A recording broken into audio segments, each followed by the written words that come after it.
పదండి ముందుకు, పదండి తోసుకు, పోదాం పోదాం పై పైకి. కనబడలేదా మరో ప్రపంచపు భూభుగలు, ఎర్రబావుట నిగనిగలు. నేను సైతం ప్రపంచాగ్నికి సమిధనొక్కటి ఆహుతిచ్చాను. నేను సైతం విశ్వవృష్టికి అసురు ఒక్కటి ధారపోశాను. నేను సైతం భువన ఘోషకు వెర్రి గొంతుక విచ్చి మోశాను. నేను సైతం నేను సైతం నేను సైతం అంటూ మమ్మల్ని ఉర్రూత రూపిన ఒకే ఒక పుస్తకం మహాప్రస్థం. మమ్మల్ని తయారు చేసిన, మమ్మల్ని కార్యకర్తలుగా తయారు చేసిన ఒకే ఒక పుస్తకం మహాప్రస్థం. మనిషి జీవితంలో ఒక్క పుస్తకం ఇన్స్పైర్ చేస్తే మనిషి అద్భుతమైన శక్తిగా తయారవుతాడు. మనిషిలో ఉండే ఉద్యమాన్ని రూపుదిద్దుకుంటాడు. అలా రూపుదిద్దుకున్నదే ఈ మరో గ్రంథాలయ ఉద్యమం. పిల్లలతో, పెద్దలతో, ఉపాధ్యాయులతో, పాఠశాలల్లో, గృహాలలో, స్నేహితుల ఇళ్లలో, అపార్ట్మెంట్లలో, అన్ని చోట్ల కూడా ఈ గ్రంథాలయ ఉద్యమం అనేది మొదలైంది. ఆ విధంగా రూపుదిద్దుకున్నదే మరో గ్రంథాలయ ఉద్యమం. ఈ ఉద్యమం ద్వారా ముందు మనల్ని మనం తెలుసుకుంటాము. మనల్ని, మనలో ఉండే అద్భుతమైన శక్తుల్ని తెలుసుకుంటాము. మనలో ఉండే అశాంతిని తెలుసుకుంటాము. మనం ఏ విధంగా శాంతియుతంగా ఉండాలో తెలుసుకుంటాము. అలా మనం తెలుసుకున్న తర్వాత మన చుట్టూ ఉన్న సమాజాన్ని గురించి ఆలోచిస్తాం. మనం పనిచేసే సమాజం గురించి ఆలోచిస్తాం. మన పిల్లల గురించి ఆలోచిస్తాం. మన తల్లిదండ్రుల గురించి ఆలోచిస్తాం. మనుషుల గురించి ఆలోచిస్తాం. ఇలా మానవ సంబంధాలని ఏకం చేసేదే ఈ పుస్తకం. అంత గొప్ప పుస్తకాన్ని, ఆ పుస్తకం తప్ప వేరే ప్రపంచం లేని మేము ఇవాళ ఉద్యమ రూపంలో ఈ యాత్రలో కలవడం జరిగింది. 2 రాష్ట్రాలలో పిల్లలు, యువత అనేక సంక్షోభాలకు గురవుతున్నారు, సంక్షోభంలో ఉన్నారు. అది ప్రైవేట్ విద్య కానీ, ప్రభుత్వ విద్య కానీ, అర్థం లేని, అర్థం కాని ఒక భాషలో మనం చదువుకోవాల్సిన పరిస్థితి వచ్చింది. సో మనకి ప్రపంచంలో ఎక్కడా లేని ఒక విపత్కర పరిస్థితి ఇది.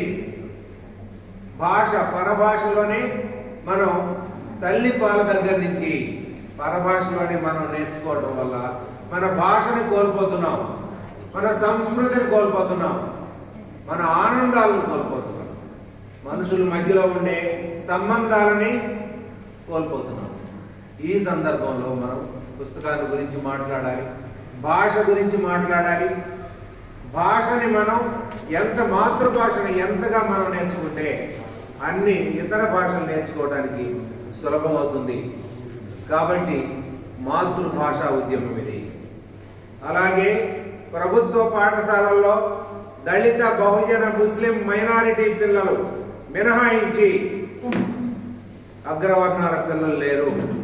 కాబట్టి ప్రభుత్వ పాఠశాలకి వెళ్లాల్సిన ఈ గ్రంథాలయ ఉద్యమం వాళ్ళ కోసమే ఈ ఉద్యమం నడవాలి.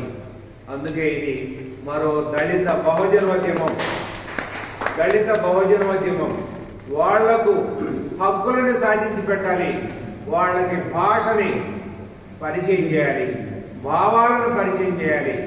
వాళ్ళు ఏ సంక్షోభంలో ఉన్నారు, ఆ జాతి ఎంత అట్టడుగున ఉంది, ఇప్పటికీ కూడా వాళ్ళకి అర్థం చేయాల్సిన అవసరం ఈ ఉద్యమం అర్థం చేసుకుంది.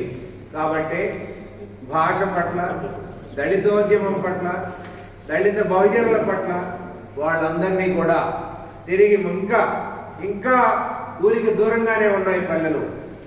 ఇంకా పల్లెల్లో ప్రజలు అలాగే ఉన్నారు. తండ్రి, తాత ఏ మార్గంలో నడిచాడో మనవడు కూడా అదే మార్గంలో నడుస్తున్నాడు. దీనికోసం మనందరం కూడా ఆలోచించాల్సిన అవసరం ఉంది, ఉద్యమం చేయాల్సిన అవసరం ఉంది. దాని అవసరాన్ని గుర్తెరిగే ఇవాళ రాత్రనక పగలనక ఇళ్లను వదిలేసి, పిల్లల్ని వదిలేసి, ఫ్యామిలీస్ని వదిలేసి కూడా మేము ఈ ఉద్యమానికి నడుం కట్టాము.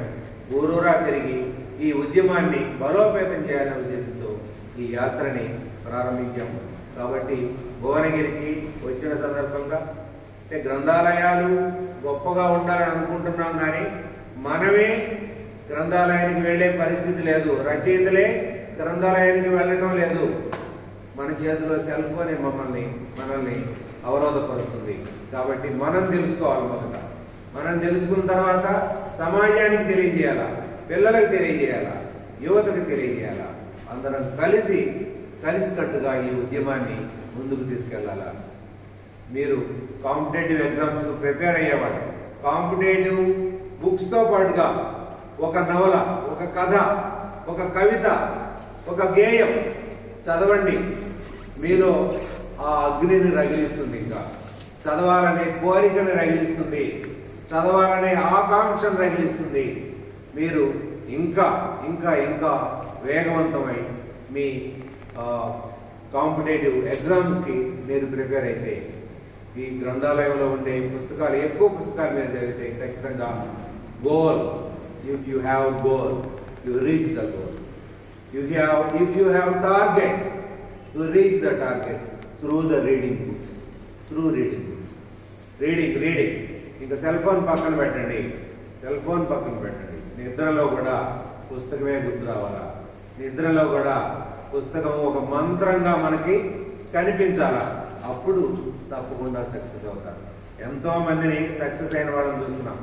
ఎక్కడో ఎంతో పేద కుటుంబాల్లో పుట్టిన వాళ్ళు, తర్వాత కళ్ళు కనపడని వాళ్ళు, చెవులు వినపడని వాళ్ళు, వికలాంగులు సైతం, ఛాలెంజ్డ్ పర్సన్స్ సైతం కూడా ఇవాళ ఐఏఎస్ పాస్ అయ్యి వాళ్ళు కలెక్టర్లుగా మన ముందు నిలబడుతున్నారు. కాబట్టి వాళ్ళందరినీ ఇన్స్పిరేషన్గా తీసుకోండి.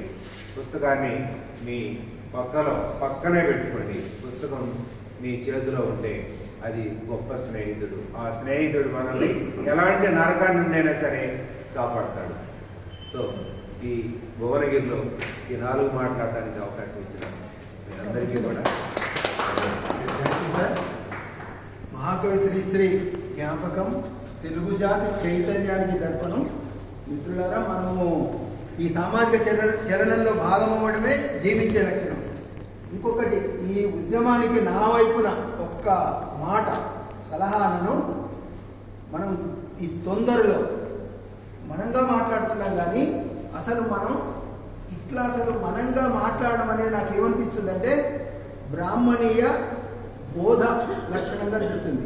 నీకేం తెలియదు, నేను చెప్తున్నా, వినురా, బాగుపడరా, వినురా. ఇది బ్రాహ్మణీయ పద్ధతి. అసలు సమాజం నుంచి తీసుకోవాలి, మనం రికార్డ్ చేసుకోవాలి, కార్యాచరణను ముందు తీసుకెళ్ళాలి అనేది నాకు మీలో భాగంగా నేను చెప్తున్నాను. ఇప్పుడు కొడాలి వెంకటేష్ మిత్రుడు వందన